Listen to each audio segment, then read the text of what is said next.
안녕하십니까. 이번에는 이제 그 헌법재판소가 아무리 그 개판이지만 해도 이게 너무한 것 같아요.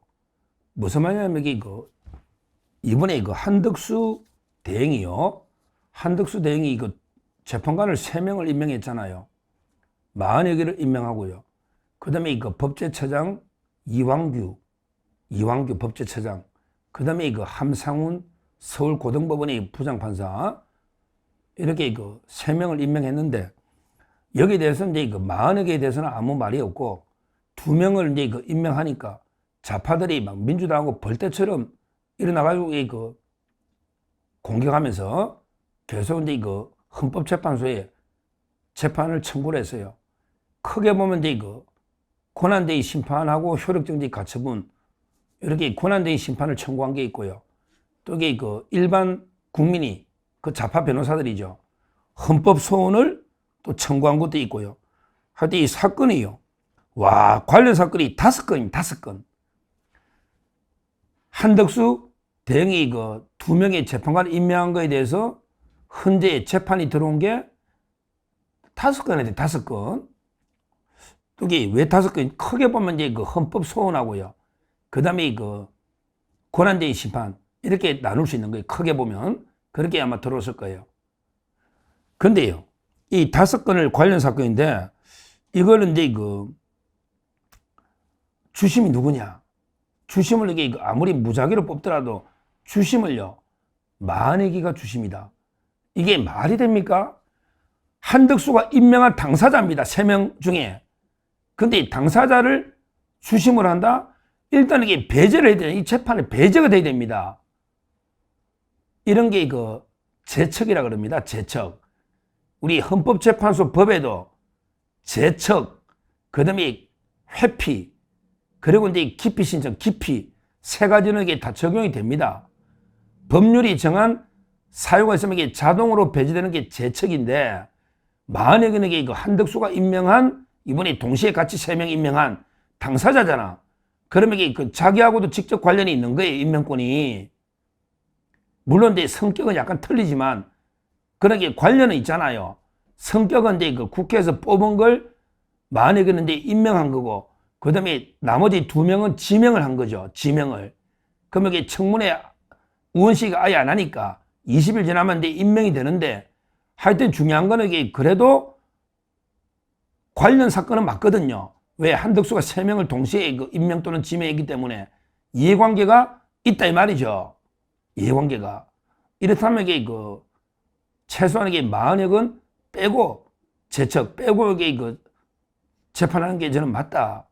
이렇게 보고 있습니다. 그런데 40억을 주심으로 정해버렸다. 이것부터 이게 근본적으로 문제가 있다. 이렇게 저는 봅니다. 어떻게 이번에 임명된 한덕수에 의해서 대행에 있으면 이걸 주심으로 정해서 이 재판에 나머지 2명을 한다. 과연 이게 공정하냐? 얼마나 이게 편파적이냐? 이런 데 논란을 일으킬 수 있는 이런 상황입니다. 자, 그러면 이제 두 번째 법적으로는 어떻게 되느냐? 법적으로는요, 제가 항상 말했지만, 원래 탄핵되기 전에는 이게 임명을 안 하는 이유가 윤석열 대통령이 복귀하면 윤 대통령 권한이잖아.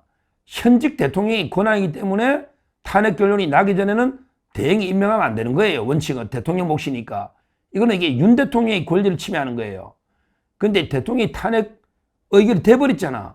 그러면 이게 대통령이 없잖아, 지금요. 미래 대통령은 누가 될지 모르는 거예요. 이재명이가 될지, 김문수가 될지, 누가 될지, 한덕수가 될지 모르는 거예요. 그러니까 이게 그 사람이 나중에 권한쟁의 심판하면 모르겠지만, 지금은요, 권한쟁의 심판할 자격이 있는 사람이 없어요. 원래는 윤석열 대통령이 하는 건데, 탄핵 결정이 나기 전에 한덕수가 임명하면 이거는 이게 명백하게 윤 대통령 권한 침해된 거잖아요. 따라서 원래는 이게 윤 대통령이 하는 건데, 근데 대통령이 탄핵 결정이 나버렸으니 권한쟁의 심판할 수가 없고, 그 다음에 미래 대통령은 누가 될지도 모르고, 따라서 이게 미리 할 수도 없는 거 아니에요. 항상 이게 태어나지도 않은 애 권리 침해됐다고 뱃속에 있는 애나 또 이렇게 태어나지도 않은 미래 가상적인 이건 안 되잖아요. 따라서 이게 누가 봐도 이거는 이게 권한이 침해된 게 없기 때문에 청구인 적격이 없다. 제가 몇 번 말씀드렸잖아.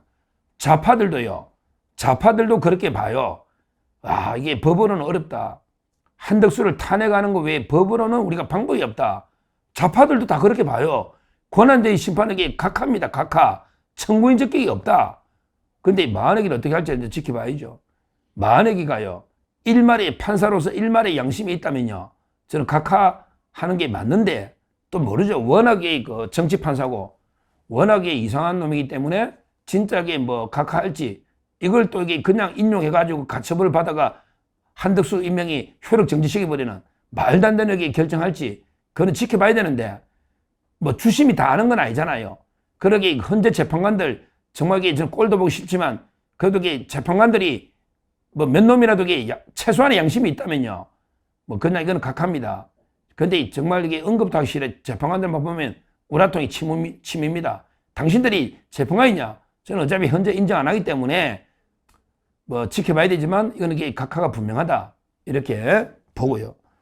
그 다음에 이제 두 번째 그 재판 그런 게 이런 이제 변호사들, 뭐 김정환 변호사, 덕수, 다 이게 좌파로 보면 변호사잖아. 법무부의 덕수, 그 다음에 김정환 변호사, 이런 사람들이 뭐 그냥 헌법 소원을 한 거예요. 그러면서 이게 또 가처분을 한 거예요. 그러니까 헌법 소원을 하면서 가처분을 한 게 두 개가 있는가 봐. 변호사가 한 게 있고, 그 다음에 그 덕수 법무부인 또 여기서도 한 게 있고요. 이런 식으로 그 헌법 소원을 하는 건데요. 근데 이것도 마찬가지예요. 한덕수가 대행이 2명 임명에 대해서 왜 헌법 소원을 하냐고. 자기가 침해된 권리가 뭐가 있냐. 그만 온 국민이 아무나 하면 됩니까? 예를 들어 김정환 변호사, 당신이 침해된 게 뭐냐고. 예를 들어 당신이 뭐 다른 헌법소원 사건이 있다 한들, 다른 헌법소원 사건이 있다 한들, 그러게 거기에 2명이 임명 더 되면 오히려 이게 더 6명 가능성이 높아지니까 더 확률이 높아지는 거 아니야. 거기에 그 2명이 임명되면, 임명 안 되면 이게 그 7인 체제고, 임명되면 이게 9인 체제인데, 그러면 이게 2명이 설령 이게 불공정한 거래, 당신들이 볼 때 우파다, 그래 임용 안 된다는들 더 침해된 건 없잖아요. 더 침해된 게 뭐냐고. 7명이 재판하나 9명이 재판하나 어차피 6표가 넣어야 되는데 침해된 게 뭐냐고. 그러면 이게 뭐 나중에 뭐 몇 달 뒤에 미래에 내가 헌법소원 받을 수가 있는데, 그때 좌파 2명이 와야 되는데 우파 2명이 왔기 때문에 안 된다. 이게 말이 되는 논리냐고요. 논리적으로 이게 구체적으로 침해된 기본권이 어디 있냐고. 아무나 헌법소원을 할 수 있는 게 아니고요.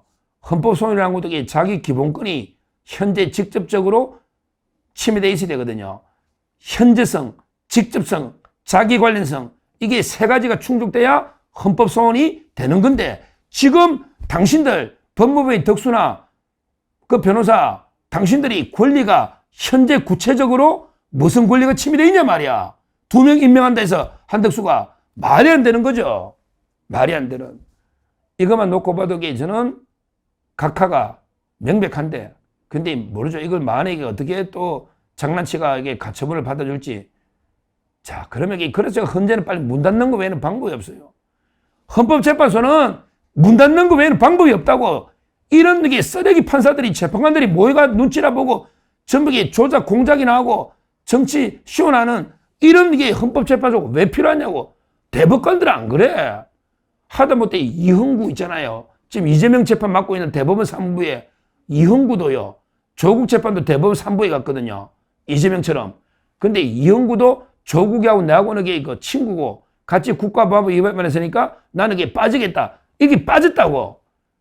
이게 그래도 대법관은 일말의 양심이라도 있지. 대법관은 옛날에 진짜 민변회장했던 김명수 위에 김선수라고 있잖아요. 김선수도 이재명 재판할 때 그때 그 경기도지사 선거법, 자기는 옛날에 그 성남시 사건 하나 맡은 게 있다. 그 이유만으로 이게 빠졌다니까, 이재명 재판에. 이게 대법원은 이래. 근데 헌재는 안 그렇잖아요.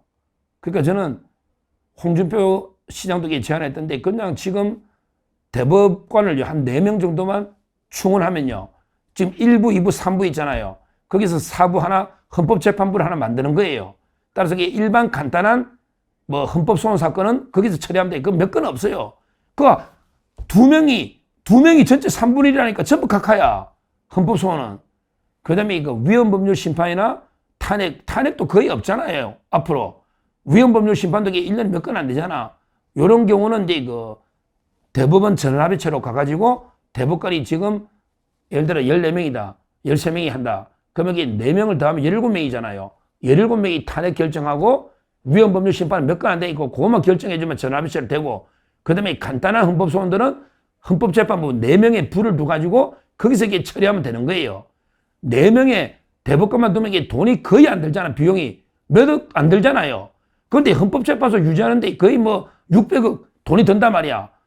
거의 뭐 1000억 가까이 들 거, 1000억 들 거, 1000억. 직원이 한 580명? 말도 안 되는 거죠. 전부 연수가 놀고 있는 거예요. 헌법재판소는 이게 빨리 폐지하고요. 대법원이 한 4명 정도 해서 헌법재판부를 두가지고 간단한 헌법소원은 4명 소부에서 하고요. 진짜 중요한 뭐 대통령 탄핵이나 또는 이게 위헌법률 심판 중에 중요한 거는 전합의체로 가면 오히려 더 좋죠. 그때 되면 이게 지금 13명에 4명 가면 17명이잖아요. 얼마나 좋아. 그러면 이게 정치 조작도 안 되고 이게 법에 따라 판단이 되거든요. 지금처럼 이게 8명이 막 하니까 공작하고 협박당하고 재판관이 이 무슨 일입니까? 말도 안 되잖아요. 결국 이번에 이거 만약에는 배제가 돼야 되는데 불구하고 주심으로 정해지 이게 황당무계하다 이 말이에요.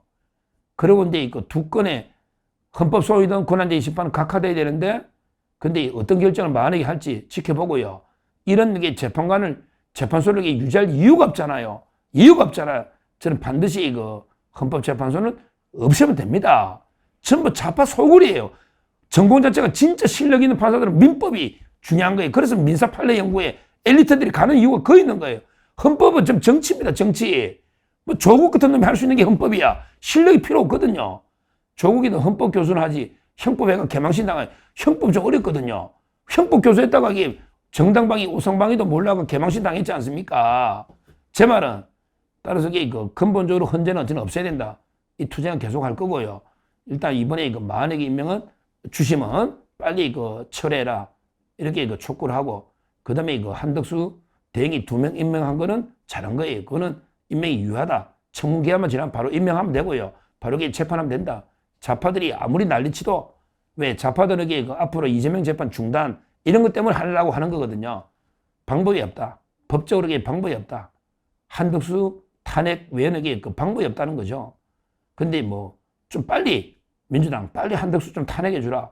한덕수 대행도 출마하고 싶어서 지금 그런 모양인데 탄핵해 주면 바로 명분으로 출마되면 여론도 확 올라갑니다.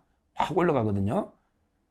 제가 법적으로 소위 말씀드렸으니까 만약 문제 요걸 제기하고 헌재는 빨리 없어져야 되겠다. 이렇게 말씀드립니다. 감사합니다.